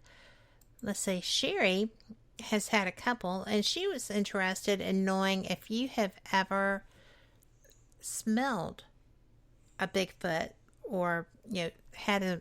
I know that coyotes smell, but coyotes usually won't get close enough on purpose for you to smell them. So Yes. Have you ever had a foul odor? Fowls wouldn't even do the smell justice. 100%. Again, this is covered in my documentary, and I know we don't have X amount of time, but 4 different occasions, 3 different people, because I was out there at a single time, and this smell is the most bizarrest thing. The only way I can relate to it, because it's happened to me, is I've actually cooked some raw chicken and took the extra part of the chicken we didn't eat and threw it in the trash. If you ever smell that fermenting after a day or two, it'll make you want to gag. Now throw in some swampy, musty poop, foulness enough to make you gag. Yes, and it has appeared right there with no wind. There is air current, but no wind, and it will just come and just be strong on you. Then you could walk another 500, 700 yards totally away from this area, and then it engulfs you, and then gets stronger, and it just follows you. Then it goes away. And it's really a mystery, because if this was, in fact, sometimes people say, well, there's dead things out there rotting. A mouse in your wall can stink up your house. So a dead carcass out there will stink. But how is it following us with absolute silence, no wind, and that for that long a period of time? And it's happened with 3 other different people documented. So long answer, yes, I have. That's interesting. Okay. We have another question. Well, a couple of these you've already answered in the course of conversation, and that's great. And I know that you were following tracks, but Sherry wants to know, have you ever found big footprints that I'm going to assume that she means that you can follow to a lair or something of that type? No, I've only found, I'm going to say 4, 2 that are totally, that look like a foot, okay? And then I'm going to say about 3 others that definitely have an impression, but you really can't tell by the actual surface of the ground being able to be matted in or anything. But no, I've never been able to follow it anywhere. The 12 tracks that I found in 2014 ended by a big oak that fell over and then disappeared. Mm-hmm. The one we found in July of 2016 was a single left footprint near the edge of the bushes or the weeds and whatnot, and we could not find anywhere else it could have pivoted to. And you've got to look everywhere. You can't think like a human. You've got to be able to go super far, do a radius, try to look for any type of signs of broken limbs, broken sticks, weeds, any matting in the ground, and then some other just single ones again. So no, short answer on that one, or long answer, is I've never been able to follow it anywhere. That would be frustrating, especially, the one that just disappeared. I have had people tell me everything is dimensional, relevant to UAPs and ufology, abductees, just visuals. And I said, well, what about Bigfoot and stuff? She said, it's all dimensional. And right. I was just like, wow. Because this is a pretty connected researcher. And I was just like, wow. This is just too bizarre. And it very well could be, yeah. No. Until we know differently, right? Exactly. I haven't seen a portal either. So. Right. Tom McNicholas would like to know, is there any particular part of Bray Road that's a hot spot location? Hey, how you doing, Tom? Yeah, I know Tom. It's a 5-mile stretch on Bray Road. What I tell people is, people want to go out there and check this out. And you got to remember, they're all second, third, even up fourth generation farmers on these roads, meaning they're all connected. There's no way you can actually pull your car off anywhere and investigate anywhere. So the best place that I've actually had a really close, encounter-ish, that's all I could say again, because I really don't know for sure what I saw, but it was definitely not normal, was right off like the Bray Hospital Road right there. And again, I know some of the people that own some of that land that knew I would be down there, but otherwise just be courteous. They are public roads and you can drive them. I call it, whenever I go out there, I always say I'm patrolling. Just, I don't want to say like a police officer, or I'm not stalking. I'm just driving. I'm driving the speed limit, and there's no law that says you can't. And just keep your eyes open all the time. And hopefully you have a dash cam rolling at all times, because I have for the past 7 years. Haven't caught anything on it yet, but I know for a fact that if anything ever happened to my dash cam and I went out with it, that's when it's going to happen. So have a dash cam and just drive safely out there. Well, you know what? I have become a believer in dash cams. I was driving down a road I live in Birmingham. There's not a lot that's not urbanized to a degree, but I have a road I love to drive down. It just makes me happy. Had the sunroof open, just cruising, and a shadow of a deer. It didn't look like a deer, but it was. Just came and was running up. There was a hill next to me. It was running on the slope of the hill next to me. And I mean, I've never seen a shadow of a deer. I've seen a shadow of my white dog who died. She was like a translucent gray, and this deer looked just like that. So I was just like, I wonder what's after, because he was wide open with the choke out, right? And right. It's like, please don't turn. And then I thought, wait, that deer looks weird. Probably won't matter if he turns, I'm not going to, damage my car if I hit that deer.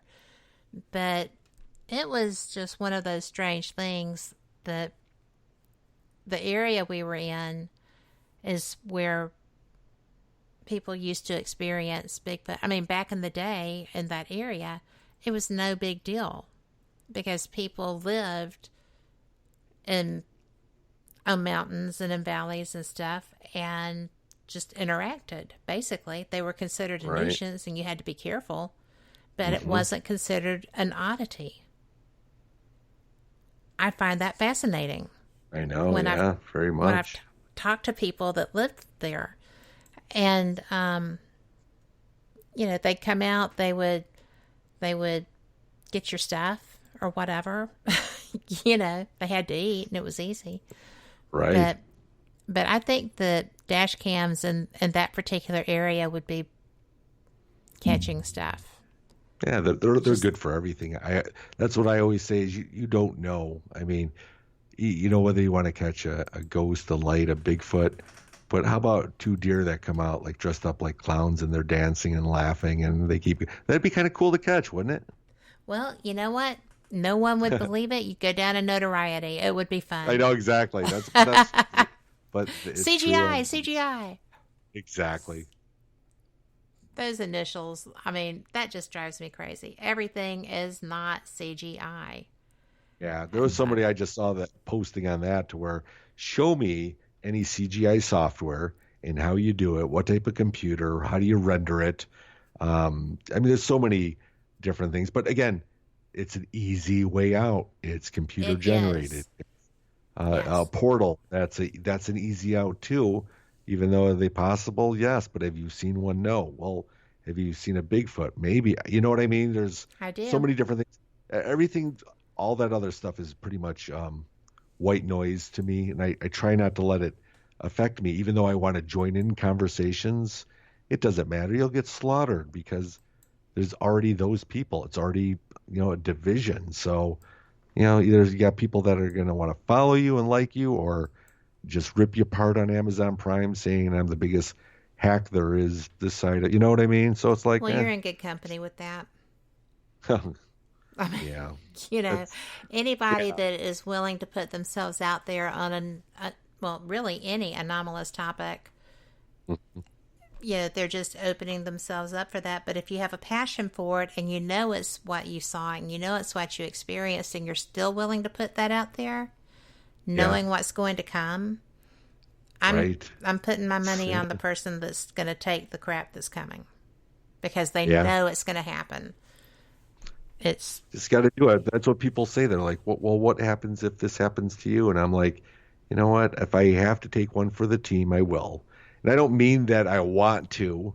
It's like, I'm got a lovely wife and 3 kids, and I'd like to live out my lives and be a greeter at Walmart one day. But I literally still feel that I'm still compelled to get out there and do it, and tip the hats off all the great Bigfoot researcher investigators out there, all the cryptid, anybody who's in this field, I tip my hat off to, and I really do, and I wish them nothing but success in what they're doing.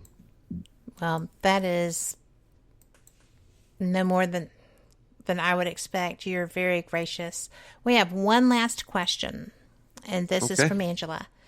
And she says, can some Bigfoots have a really big head, or are they all cone-shaped?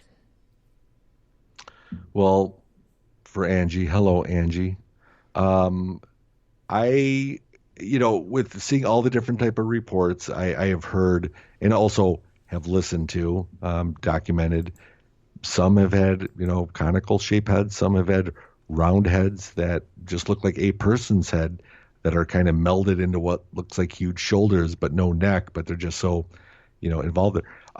But I have heard of Dogman, that from a very credible source here in Wisconsin, let's just say he's in law enforcement, but really can't talk about it, that saw one, and he said the head was so big on this thing, it looked like the head was ready to fall off the body that it was on. So just think of a bobble, like a bobblehead. They're always super big heads. That this thing went right in front of this police officer, and it looked like, how in the heck can that body support that big of a head? So Angie, I don't know if that's of what you saw. If it's Bigfoot related with a super big head, or if it was Dogman or whatever it was. That's definitely possible. Well, thank you for that. I had not really considered that they came in different shapes and sizes, but they would just about have to. We do. Yeah, we sure do. That being said, we are at the end of the show, but I would like it if you could share with people how to find you. Definitely. You can actually, the best place to find me, just find me on the website, www.jbachochin.com. And there I have links to Facebook, Instagram. But I try to keep my blogs, everything up to date there. You can also get more information on my documentary, Finding Jay, which you can view on Amazon Prime. Don't know how long it'll be on Amazon Prime forever, but I do have limited Blu-ray copies, which are great to have for your collection. And you can actually buy those right off my website as well if you'd like. But just want to thank you again, Kat, for having me on and giving me the opportunity to share my experiences. Well, thank you for sharing them. I have totally enjoyed this conversation, and we already have requests for you to come back and do a Dogman show. So, all right. We will line something up. Thanks. Okay. All right. Thank you. Right.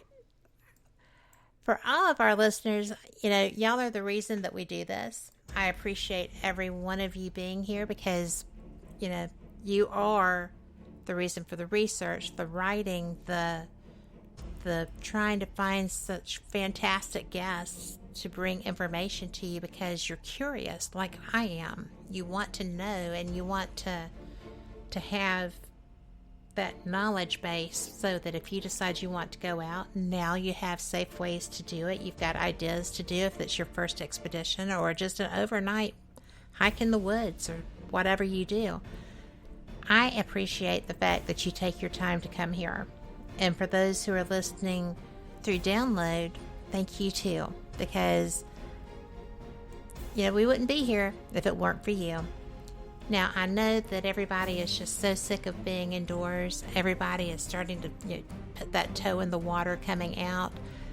Just please know that you can make this world better. Just manifest the change. If you see somebody acting ugly, just be positive with them. Be the change you want to see. We all can do that.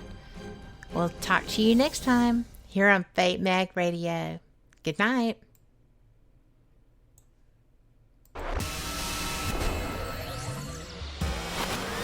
You are listening to WBHM Digital Broadcasting, Birmingham, Alabama.